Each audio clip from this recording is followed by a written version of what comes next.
Thank you for inviting me to speak at this important conference.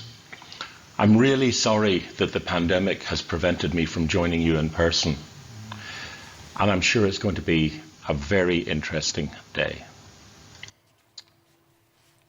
I want to talk about health and the economy. We're in the midst of a pandemic. We know that we're facing a global health crisis, albeit a crisis that's affecting some countries much greater than others. We look to you in Korea with some envy for the effective way that you have responded to this crisis, particularly for those of us living in the United Kingdom, which unfortunately has been one of the worst performing countries. But it's not just a health crisis. It's already becoming an economic crisis. The predictions are that we will have a very large drop in gross domestic product this year. And it will be even greater in the country that I live in, the United Kingdom, than in many others. But nobody will be spared this, given the interconnectedness of the global economy. Well, we have had economic crises before, but this time it's different. Whenever we have an economic crisis, politicians typically respond by trying to change people's behaviour. They try to encourage confidence in the economy. Sometimes it works. In fact, it certainly works in terms of changing people's behaviour. Tragically, at the minute, as we know, we have a leader of the world who, unfortunately, by his actions, is doing exactly the opposite. There is empirical evidence that the stock market falls more on the days that he tweets more often than when he tweets less. Keynes talked about confidence in the markets as animal spirits. But the problem we're facing now is that the coronaviruses do not pay any attention to the confidence in the markets. They don't follow Donald Trump on Twitter. Well, we do know quite a lot about how economic crises influence health. That's in some ways because we have had a rehearsal for what's happening now. Not in terms of infectious disease. The last time we had that was in 1968 with influenza, and before that in 1918. But we have had a global financial crisis within living memory, just over a decade ago, and that created an enormous natural experiment. We were able to watch as some countries adopted different models from others. Some countries moved quickly to protect health and the economy during that crisis. Others did not. What we have learned from that is that the countries that imposed austerity saw steep increases in deaths from suicide and from some other conditions, in some cases resurgence of infectious disease.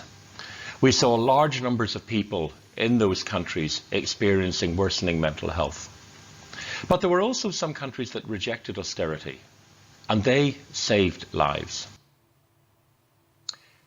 At present, what we're seeing is a fundamental tension, as it's been represented by politicians.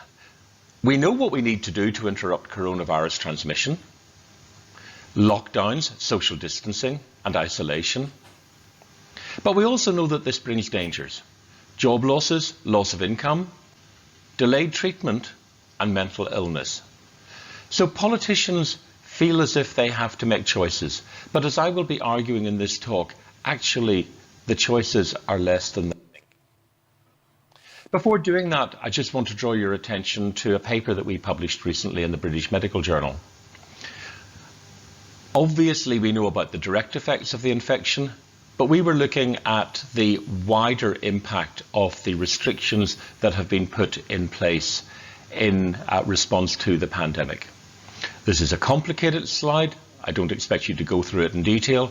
I would encourage you to read the paper that it appears in. But essentially it is showing that the impact of the responses to the pandemic, the lockdowns, the closures of schools, the closures of workplaces, are having effects on health in many different ways.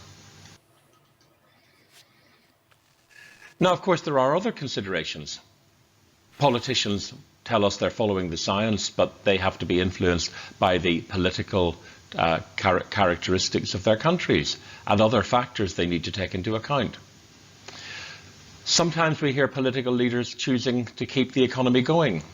We have several very prominent examples of that at the minute we'll come back to. But what's important now is that in the same way that viruses do not respect borders, nor does economic activity. And so you may think that you're protecting your country by opening up the economy, but you may not be. In Europe, we have a very good example of this. Sweden avoided the strict lockdown that its neighbour Denmark imposed. The economic downturn, however, was very much the same in the two countries because of the interconnectedness of the economies of Europe. But a lot more Swedish people died. Another consideration that a politician might take account of is the extent to which the society is resilient. Are there safeguards in the society? And here again we have seen an important natural experiment. European countries with universal health coverage have ensured that their people face no barriers to obtaining health care. If they need to be tested, providing the tests are available, because of course at the beginning there was shortage, but if they need a test, they can get one. In the United States, if you lose your job, you often lose your health care. And the result is that people go to work when they shouldn't be doing so. They avoid getting tested because they could be paying thousands of dollars for a test. And as a consequence, they spread the infection and make things worse. Politics are really important. Now, this is a reference to a paper that we have recently published, and we asked the question, are populist leaders creating the conditions for the spread of coronavirus? And we concluded that they are. The top 5 countries in terms of deaths are represented here. We have the United States, Brazil, Russia, India, and the United Kingdom. And at that stage, at the end of June, they were right up at the top in terms of numbers of deaths. And there were a whole series of reasons for this. Among them, the denial of science, the priority of measures that they thought would appeal to their electoral base, even though it meant large numbers of people were dying. So what do we do? What is our advice? How do we protect the economy in a crisis? Well, the first thing we have to do is to save lives. COVID-19 spreads exponentially. If we fail to interrupt transmission, we're going to kill millions. And dead people do not contribute to the economy. People who fear infection because they see their relatives becoming ill and dying do not go out and do not spend money. And a failure to invest in public health responses like laboratory testing and healthcare facilities and so on costs more lives. And you get into a vicious cycle. More deaths, more economic decline. So the first message is that there is no choice. We have to save lives. And we have strong empirical evidence for this. A study by Carrera and colleagues looked at the 1918 influenza pandemic. They looked at data from 43 American cities, and they closed down and opened up at different times. What they found was that the cities that closed down earlier and reopened later experienced faster growth by 1925. So you may think you're getting a benefit in the short term, but in the long term, you're damaging both health and the economy. The next message is that we have to protect the economy too, after we have saved lives. Governments are the final safeguard of us all. In a war, we look against a foreign power, we look to our governments to protect us. Why should it be any different in a war against a microorganism? And just as in a war, the fiscal rules go out of the window. Look at the massive debts that were incurred by countries like the United Kingdom during the Second World War. Debts that we only paid off in the early part of the 21st century. We were told during the global financial crisis that we must worry about high levels of debt. That was used to justify austerity. But those rules have now been forgotten. Unfortunately, even though we can discuss how well the money has been spent, but fortunately, governments have realized that in a pandemic like this, they do have to spend money. The United States government has committed $2 trillion. although most of that is propping up large corporate interests. European governments are paying the wages of millions of people in a way that was unimaginable even a few years ago. In effect, they're putting in place an economy that has more in common with the Soviet Union than the free market economies that they look on themselves as being. Third message is that we need to prevent exploitation. Some people say that you should never waste a crisis, and they don't. We've seen enormous problems with procurement of supplies, numerous failures to do due diligence. Governments are contracting with companies that have no assets and no track record. Now, this is not new. We've seen this in wartime. We've seen the way in which organised crime moves in. Some of you may know the Graham Greene novel and the Carol Reed film, The Third Man, set in post-war Vienna, where the anti-hero was profiting out of selling substandard penicillin.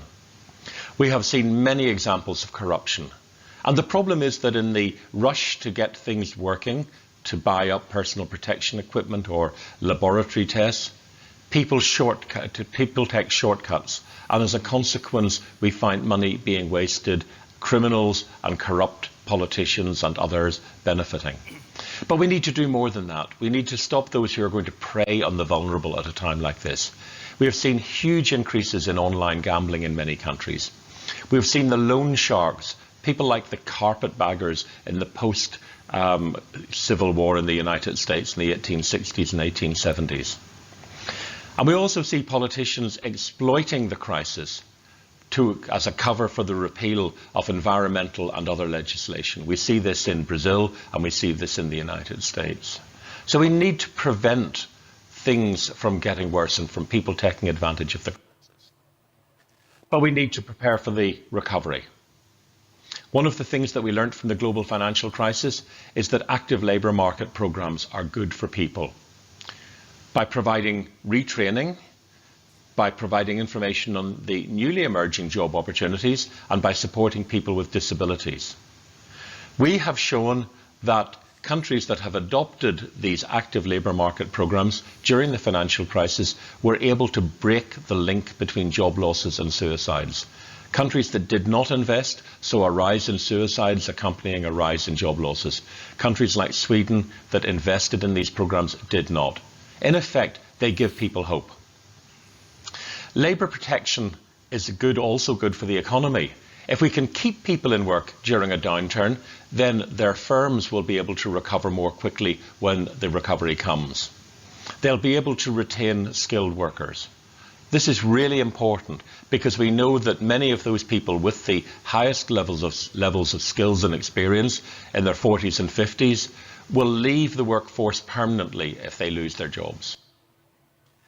We need to look to the future. Naomi Klein talks about the disaster capitalist. I've already said that disasters have always attracted those who take advantage of them.